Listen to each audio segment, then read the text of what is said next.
Okay, I just want to comment on the concept of movement versus moment or torque.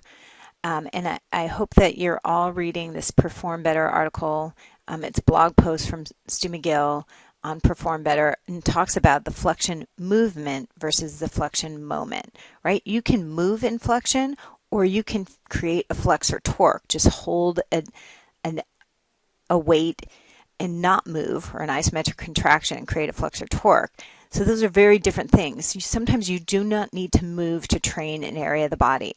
And so in the spine, it's very important. You basically want to lock in between your pelvis and your shoulders and have that part of your body move in unison.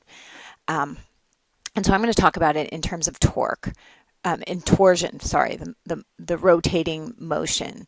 So this is the article, so you can link to that and read it.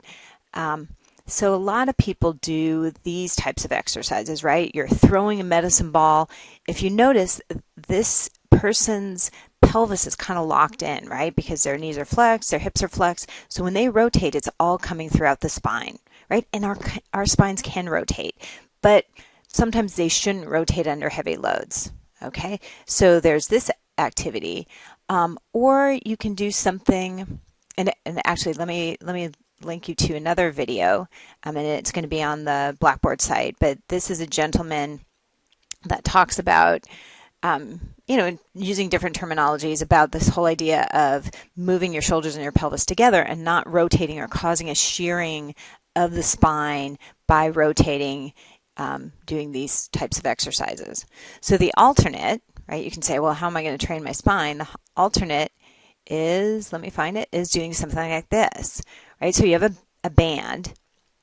The band is creating an external pulling in this general direction. So between the center of mass, so say the center of the spine, and you have this moment arm out to his arms, and it's pulling you into, for him, it's pulling you into left towards or rotation of the spine, right? So hopefully you guys can all imagine that. It's pulling him. He basically wants to turn his body and face the wall.